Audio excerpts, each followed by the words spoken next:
Third passenger in my cab, there's a face in my rearview mirror that never got in the car.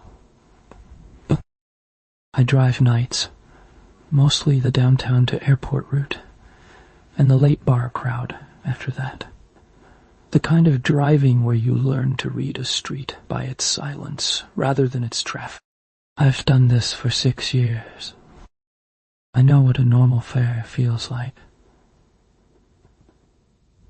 The shift of weight when someone settles into the back seat. The particular quiet of someone checking their phone.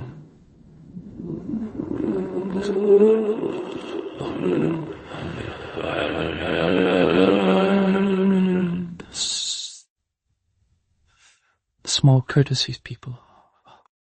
I'm telling you this so you understand that what happened wasn't a trick of tired eyes. I know what an empty backseat feels like, and I know what it doesn't. It started on a Thursday, a fare from a bar downtown to an address 20 minutes out. A woman, maybe 30, quiet. The kind of quiet that got no night rather than a bad one. She got in alone. I confirmed that the way I confirm every fare. The way you check a mirror on a lane change. Pure habit. 6 minutes into the drive, I checked my mirror again. Also habit, not suspicion. And for less than a second, in the reflection, there were 2 people in my back seat instead of 1. The second was seated directly behind me, close enough that in the mirror, her face should have been clear. And it wasn't. Not because it was dark, but because I only caught it at the edge of a blink. Gone before I could hold on. I looked back over my shoulder. The real way. Not through glass. 1 passenger. The woman on her phone, unbothered, unaware. I told myself it was fatigue. 6 years of night driving does something to your eyes eventually. Ghosts of light, tricks of peripheral vision. I finished the fare, dropped her off, said goodnight, and didn't think much more of it until it happened again 9 days later. The second time was a couple, both drunk enough to be loud, both very much present, and accounted for the entire ride. I want to stress this.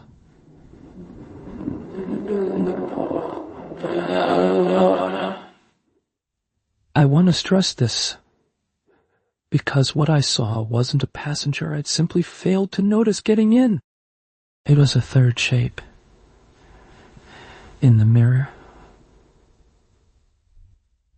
sitting between them, in a space that in reality held nothing but seatbelt buckle and upholstery, same as before.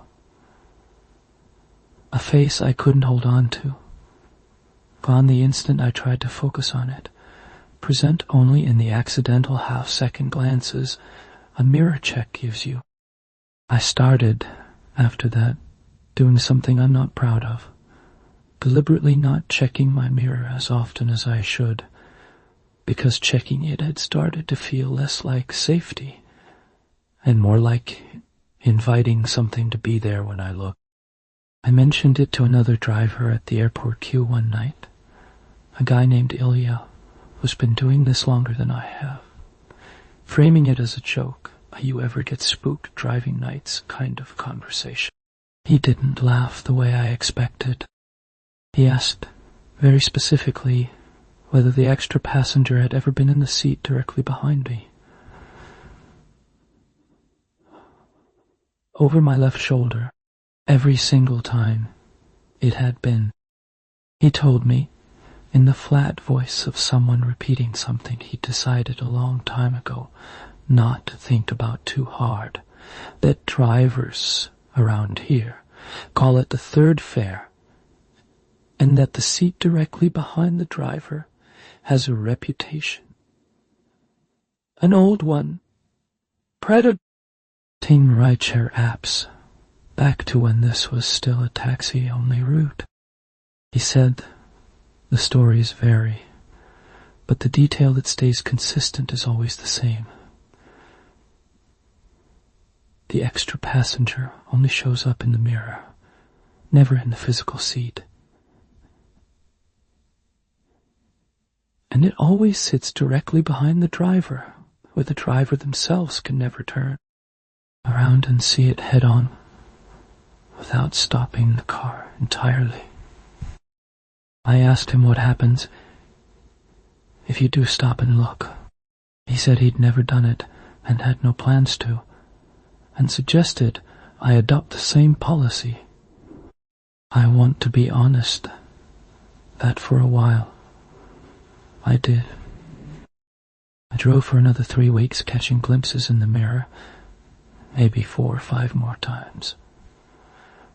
Never with any pattern I could identify, not tied to a particular route. A particular hour, a particular kind of fare. I kept my eyes forward as much as the job allowed.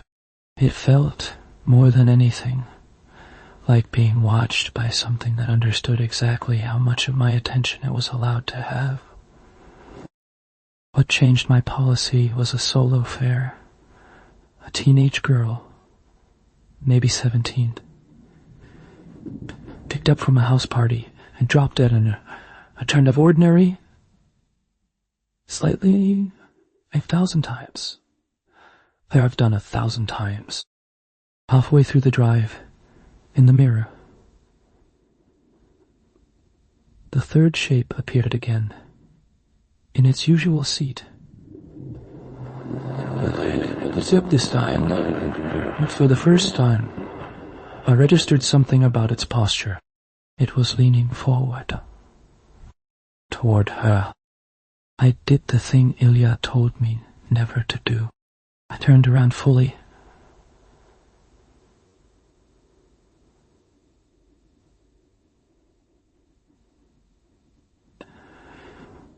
At a red light, engine idling, and looked directly at the back seat with my own eyes.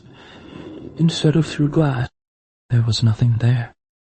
Just the girl, on her phone, oblivious, and an empty seat beside her. When I turned back around and checked the mirror again, the shape was gone too. Not just from that fare, but from every fare after. For the rest of that week, and the week after that, I thought foolishly that I'd broken whatever rule kept it contained to the mirror, and that looking directly at it had made it leave.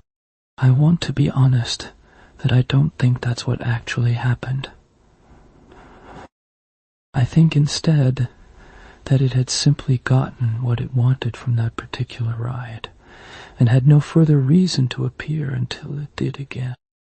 It came back a month later, and this time I want to describe exactly what I saw, because it's the part that changed everything about how I understood what had been happening to me.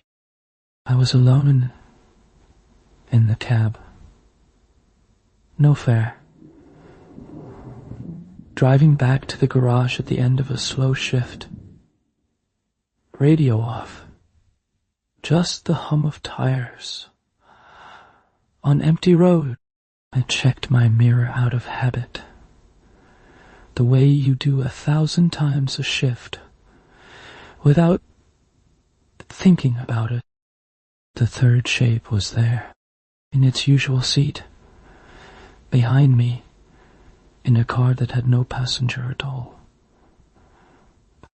And this time, for the first time, the half-second the mirror allowed me was enough. I saw the face clearly, whole, unmistakable, in the way you only fully register something once your mind stops actively trying to look away from it. It was mine, not a stranger's face approximating mine in bad light. My own face, worn in a way I don't currently look, older around the eyes, watching the back of my own head from a seat I have never once occupied in 6 years of driving this car. I pulled over. I sat there a long time with the engine running, both hands on the wheel, not looking at the mirror again, telling myself several explanations in order.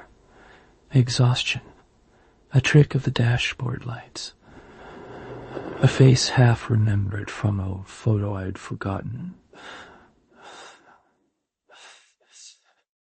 The scene, none of which held up under how clearly, how completely I had recognized it. I asked Ilya about it the next night, described exactly what I'd seen, and for the first time since I'd known him, he didn't have an easy answer or a dismissive shrug ready. He said, carefully, that in 6 years of driving before me, he'd never once heard of the third fare showing a driver their own face. Every account he knew involved a stranger's face. Unrecognizable, present,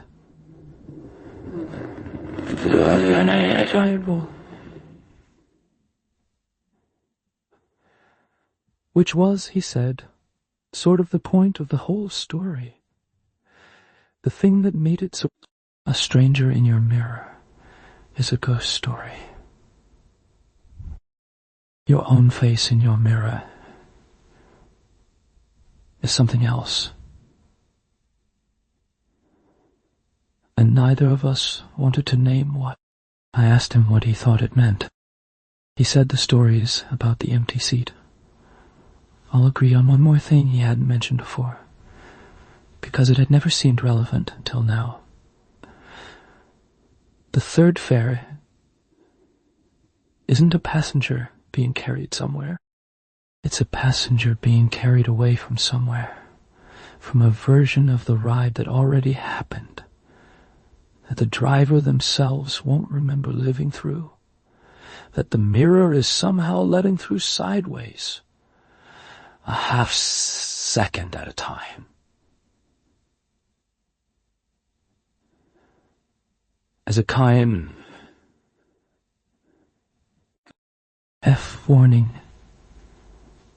aimed backward through the glass at whoever's still driving. I didn't understand what that was supposed to mean, practically, and I still don't fully.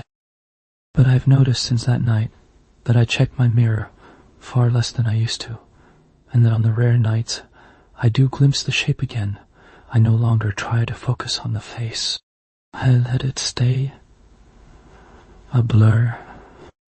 I have decided I'd rather not confirm a second time whether it's still wearing mine. I don't know if that's cowardice or the only sensible response available to me. I only know that I still drive nights because it's the only job I know how to do, and that somewhere in the ordinary mechanics of this car, behind me, in the seat I will never turn around to look at head-on again, something is riding along that nose. My face better than a stranger should, and is, I think, patiently waiting for the night. I finally